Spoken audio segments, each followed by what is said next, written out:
Welcome to the 2019 season debut of the SKNIS Week in Review. In this program, we recap major government-related activities over the past week.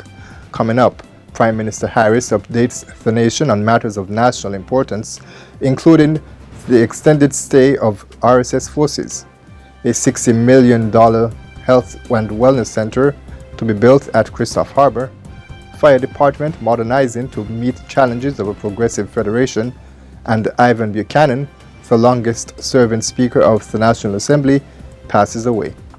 Those stories and more are next on the SKNIS Week in Review for the period January 11 to 17, 2019.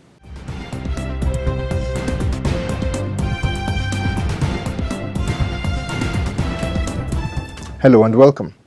Prime Minister of St. Kitts and Nevis, Dr. the Honorable Timothy Harris, held his first press conference of 2019 on Wednesday and touched on a number of matters relating to the advancement of the Twin Island Federation. Here are some of the highlights. I turn now to our poverty alleviation program, which was successfully launched on the 24th of December 2018 at Independence Square. As at the 11th of January 2019, 2,687 checks totaling $1.34 million were distributed. Additionally, some applications are awaiting resolutions prior to final payments. The RSS has been invited here to help complement our manpower needs. They will be here as long as the High Command of our security force deem the support to be necessary. ACP Terence James has accepted the offer to head our prison services. Mr. James should be an asset in this regard. Mr. James will be elevated in the security system.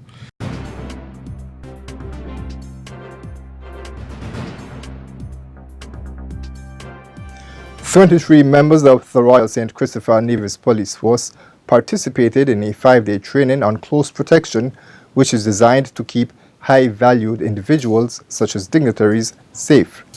The men and women covered a broad range of topics and got hands-on training during several practical exercises. The training was facilitated by a team from the Royal Canadian Mounted Police.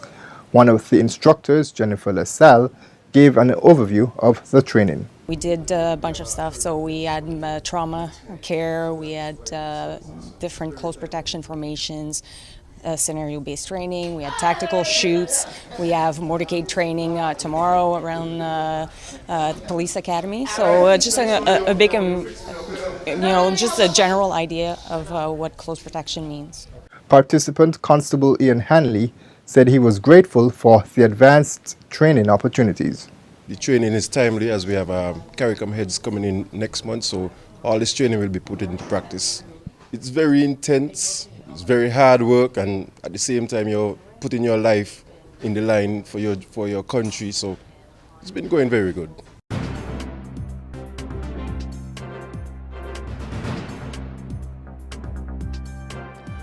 The St. Kitts and Nevis Fire and Rescue Services is pursuing a number of reforms as it works to meet the increasing demands of a progressive St. Kitts and Nevis, fueled by an expanding public infrastructure, tourism industry, and population size. Now, the organization has a training program to upgrade the licensings of female fire officers that would enable them to drive a fire truck. Additionally, several members recently completed a 1-day sensitization training on safety operations at airports in keeping with standards set by the International Civil Aviation Organization and other agencies. Fire Chief Everett O'Garrow said that an ongoing refurbishment project at the Basia Fire Station is part of the improvement program. We have replaced the roof, which was originally board and galvanized, to a much stronger and more modern roof, which is a concrete roof. And so it's much more resistant and resilient to storms and stuff like that. In addition to that, on the inside they're doing a number of renovations. For instance, we're improving spaces for lockers because our staff total has increased, and so we have to increase lockers, we have to make improvements to the floors, change tiles, and a number of things are being done. It's in the interest of making the organization more modern, making the environment, the working environment, much more conducive.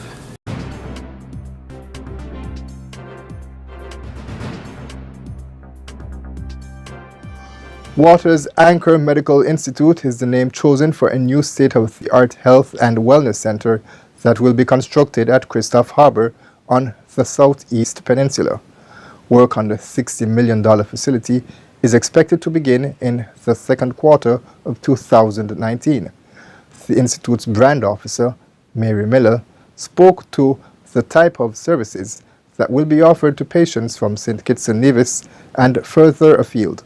It is a 75,000 plus square foot medical facility that will focus specifically, as of today, in spine, sports medicine, which includes orthopedics, joint, plastics, a very in-depth health and wellness service line, which will include things such as executive health, women's wellness, and a number of other programs that we will rotate through on an outpatient standpoint, from an outpatient standpoint, and also regenerative medicine.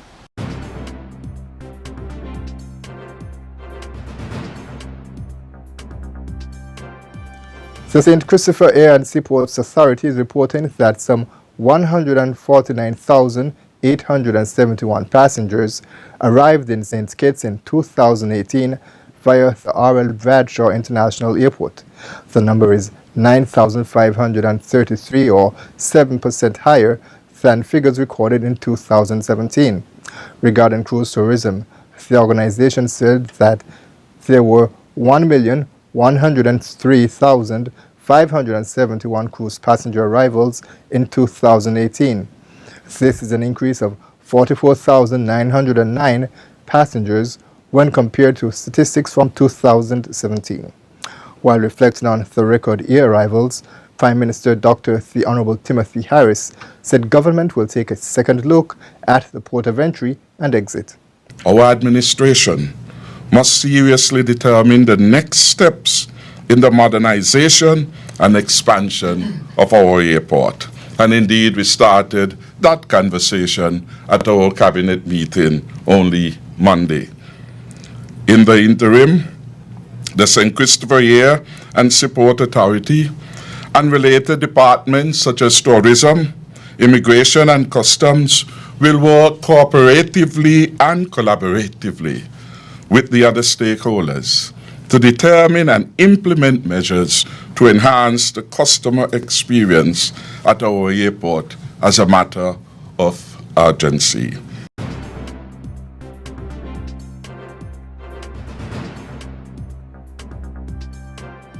On Thursday, members of the cabinet and other officials toured the construction site of the St. Kitts Ramada Resort being built in the Whitegate area. The 273-suite high-end resort is scheduled to open in September 2019.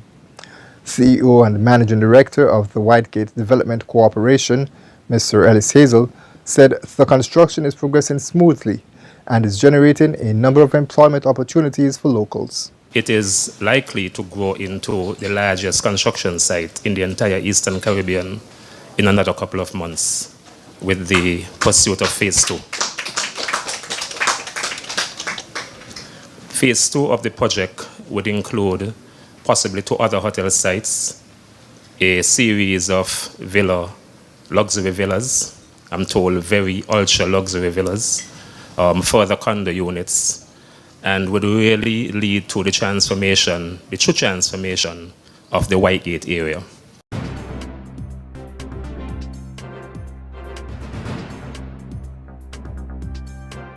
The World Trade Organization, in collaboration with the Ministry of International Trade in St. Kitts, hosted a 3-day workshop on trade and the environment for the Caribbean region under the theme Making Trade Work for Environment, Prosperity and Resilience, to discuss the connection between environment and trade policies for Caribbean countries. The session opened on Monday and Minister of Trade, the Honorable Lindsay Grant, shared some thoughts with participants. Such capacity building initiatives augur well for developing our region's expertise in trade and related matters. We are indeed very, very grateful. I also wish to thank you, the participants, and the facilitators for facilitating this debate among the various organizations and institutions and through your various committees at the Secretariat in the context of ensuring that the Sustainable Development Goals remain critical and ever present in the policies of member states.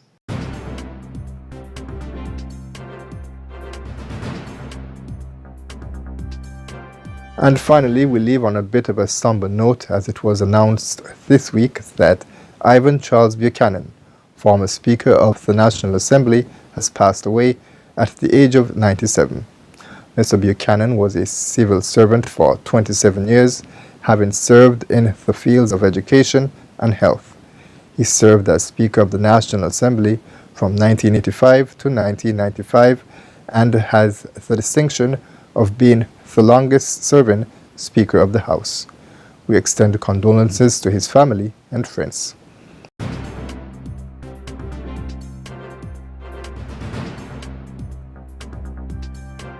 That's all for this edition of the SKNIS Week in Review. I'm Ian Richards.